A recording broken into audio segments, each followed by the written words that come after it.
किशोरी जी से प्रार्थना की ठाकुर जी ने कि आप पधारो और प्रेम की स्थापना के लिए आप भूमंडल पर सूर्य के ही अवतार वृषभानु जी के यहां पर आप अवतरित हो। तब किशोरी जी ठाकुर जी की बात मान करके और वृषभानु और कीर्ति के यहां पर अवतरित होती हैं। किशोरी जी का जब अवतार हुआ, जब अवतरण हुआ, कब हुआ? सुबह के 4:40 पर। ठाकुर जी के जितने भी अवतार हुए या तो दिन में 12 बजे हुए या रात में 12 बजे हुए, लेकिन किशोरी जी का अवतरण भोर में ब्रह्म मुहूर्त में सुबह 4:40 पर हुआ। क्यों? बोले राम कृष्ण आदि जितने भी ठाकुर जी के अवतार हैं राक्षसों के वध के लिए आते हैं, तो या तो सूर्य की तेज ताप में उनका जन्म होता है, मानो वे प्रकाश स्वरूप हैं ऐसा भाव बताते हैं, या रात्रि में 12 बजे होते हैं वो इसलिए होते हैं, वो मानो ऐसा भाव रखते हैं कि चंद्रमा अंधेरे को दूर करता है, वो ज्ञान का प्रकाश है, वो ज्ञान है, उससे अंधेरा दूर होता है। तो ठाकुर जी रात्रि प्रकट होकर के ऐसा भाव रखते हैं कि काले निशा, काला ज्ञान जितना भी है धरती पर, उसको दूर करने के लिए हम पधारे हैं। लेकिन किशोरी जी का जो अवतरण है वो 4:40 ब्रह्म मुहूर्त में होता है। उसका क्या भाव है? बोले 4:40 ब्रह्म मुहूर्त के बाद सूर्य प्रकट होना प्रारंभ होते हैं। मतलब सारे मंगल कार्य ब्रह्म मुहूर्त में होते हैं। चिड़ियाओं का चहकना, कई पुष्पों का प्रकट हो जाना, मानव के मस्तिष्क में आज मुझे क्या करना है, वो दिव्य चेतना का प्रादुर्भाव होना, ये सब कुछ सुबह ब्रह्म मुहूर्त से प्रारंभ होता है। और सबसे बड़ी बात, सूर्य प्रकट होते हैं, धीरे धीरे धीरे धीरे अंधेरे को दूर करते हैं और धीरे धीरे धीरे गतिमान होते हैं 12 बजे तक। तो किशोरी जी का प्रादुर्भाव ब्रह्म मुहूर्त में हुआ, इसका ऐसा भाव बताते हैं कि मानो वो प्रेम जिस प्रकार प्रादुर्भाव से लेकर के और आगे के गंतव्य तक नित्य प्रति बढ़ता रहे, उसका वर्धन हो, वर्धन करने के भाव से किशोरी जी ब्रह्म मुहूर्त में पधारी। क्योंकि वर्धन होना ही एक नवीन दिन का ब्रह्म मुहूर्त से प्रारंभ होता है। ऐसे ही प्रेम का वर्धन, भक्ति का वर्धन, भाव का वर्धन, उन सब का वर्धन करने का प्रतीक है किशोरी जी, इसलिए ब्रह्म मुहूर्त में जन्मी है। किशोरी जी का प्रादुर्भाव हुआ, पूरे बरसाना में आनंद उत्सव मनाया गया, सब नाच रहे हैं, गा रहे हैं, आनंद मना रहे हैं। नंद बाबा भी आए, यशोदा जी भी आई हैं, उन्होंने भी आकर के वृषभानु जी को बधाई दी है। सब कुछ हुआ, लेकिन किशोरी जी के प्रादुर्भाव में एक वैचित्र था। क्या? दिन बीत गए 8, लेकिन किशोरी जी ने अभी तक नेत्र नहीं खोले। अभी तक किशोरी जी केवल एक छोटी सी बालिका हैं, एक सुकुमारी हैं, परंतु अभी तक किसी को भी किशोरी जी के नेत्रों का दर्शन नहीं हुआ। अभी तक किशोरी जी के नेत्र नहीं खुले हैं। इस बात से कभी कभी चिंतित हो जाते हैं वृषभानु जी और कीर्ति कि हमारी लाली है तो गई है, लेकिन पता ना क्यों अपने नेत्रन को नहीं खोल रही है। कभी कोई संत आ जाए, कोई वैष्णव आ जाए, कोई ब्राह्मण आ जाए, तो उनसे निवेदन करते हैं कि हमारी लाली नेत्र नहीं खोल रही। तब देवताओं ने नारद जी को भेजा, आप जाओ और जाकर के वृषभानु जी के इस मन के भाव को पूर्ण करके आओ, किशोरी जी के सुंदर नेत्रों का दर्शन उनको कराओ। तब श्री नारद जी महाराज का आगमन हुआ। नारद जी जैसे ही आए तो वृषभानु जी ने नारद जी को देखते ही सबसे पहले अपने पुत्र को बिठा दिया। श्री दामा से मिलो, हमारा अब लाला है। नारद जी उससे मिले, उसका सब देखने लगे। नारद जी मन में विचार कर रहे हैं कि ये उनसे कब मिलवाएंगे, किशोरी जी का दर्शन कब होगा। 2-3 दिन तक नारद जी विचरण करते रहे बरसाने में। वृषभानु जी का मन तो होता है कि मैं इनसे कुछ कहूं, कुछ पूछूं, थोड़ा किशोरी जी के बारे में, अपनी लाली के बारे में न कुछ जानूं, लेकिन अभी वो भाव प्रकट नहीं हो रहा है। तब एक दिन एक छोटी सी बरसाने की लाली को जब नारद जी महाराज खिला रहे थे और उससे प्रेम चर्चा कर रहे थे, ये दृश्य जब वृषभानु जी ने देखा, उन्होंने तुरंत नारद जी के चरण पकड़े और कहा, हे भगवान, हमारी एक लाली भई है, बहुत सुंदर है, सुकुमारी है, नन्ही सी है, अभी वाकु देख करके स्पर्श करवे में डर लगे कि कहीं हमारे स्पर्श से कोई कष्ट ना है जाए, या हमारे हम सबन को दर्शन भी ना करा में। लेकिन महात्मन आपसे पूछना चाह मैं, हमारी लाली नेत्र नाय खोल रही है, कहा भाव है? नारद जी तो तुरंत बोले, अरे तो तुमने इतने दिन से क्यों नहीं बताया?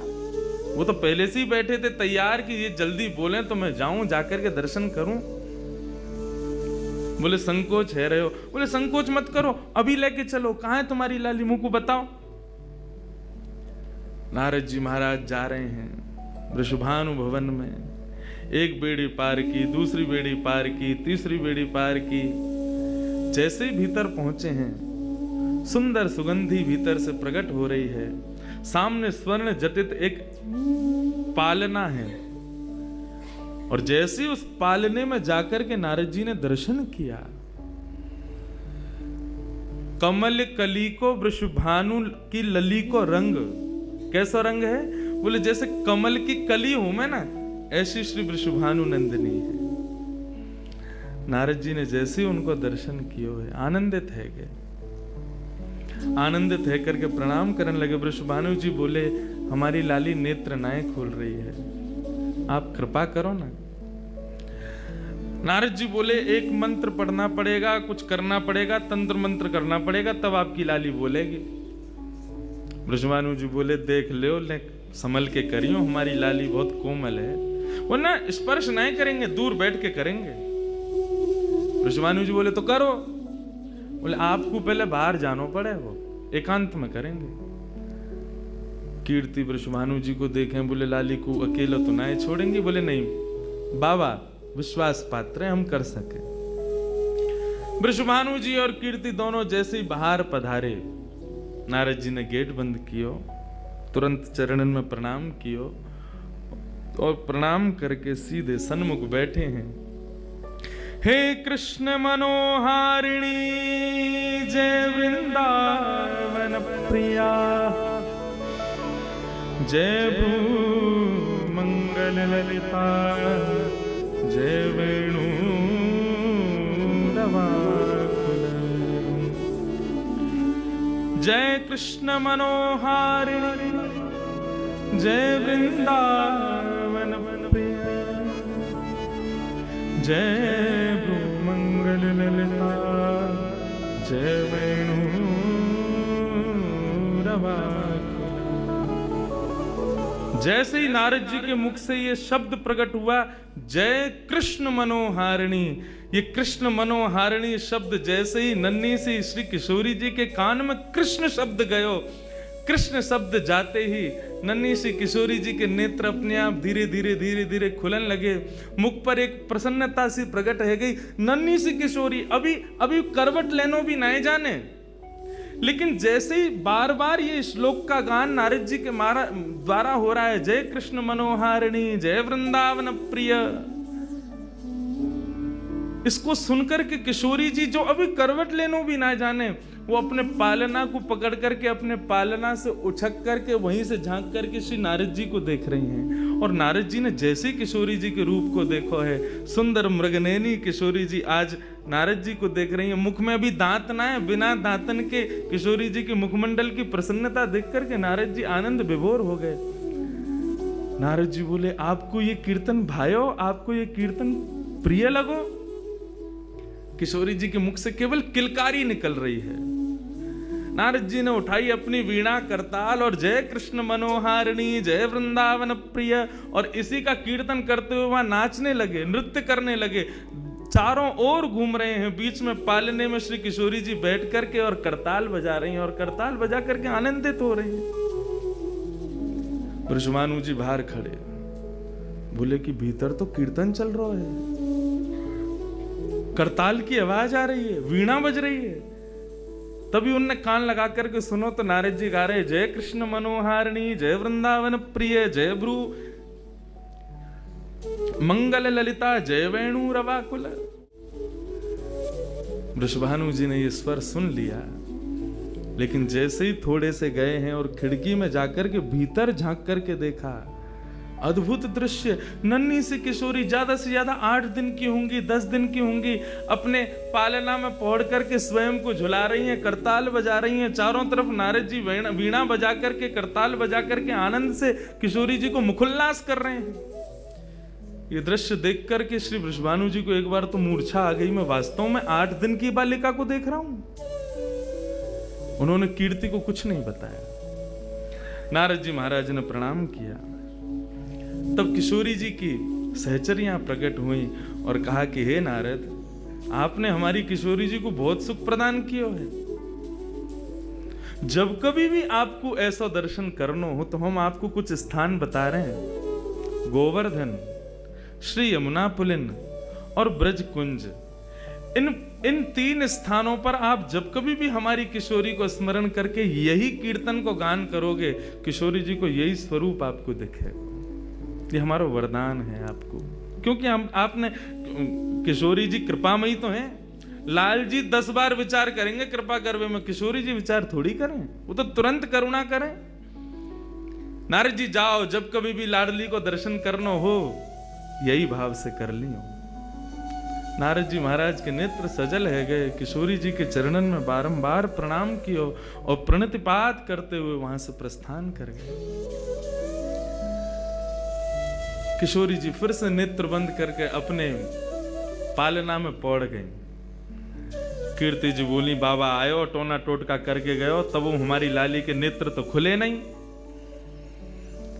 कीर्ति जी गोद में लेकर के सुला रही है, नेक नेक थोड़ी सी संकुचित है करके रुदन करना प्रारंभ कियो। सो इतने में वृषभानु जी आए और वृषभानु जी बोले, नेक दियो लाली को। और किशोरी जी को गोद में लेकर के वृषभानु जी बोले, हे कृष्ण मनोहारिणी।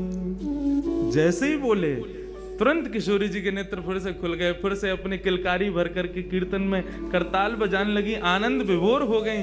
अब तो जैसे ही ये भाव देखो, वृषभानु जी ने कीर्ति को सुनायो, कीर्ति भी वही गा रही है। पूरा बरसानो आकर के श्री कृष्ण कीर्तन करने लगो और बीच में मध्य में बैठ करके किशोरी जी अपनी करताल बजा रही हैं, किलकिल करके हंस रही हैं, इतनी आनंद विभोर रह रही हैं। तब सबन को ये भेद पतो चलो, कहा कि ये श्री कृष्ण की आत्मा है, ये उनसे विलग नहीं है, वे ही आपको सर्वस्व है।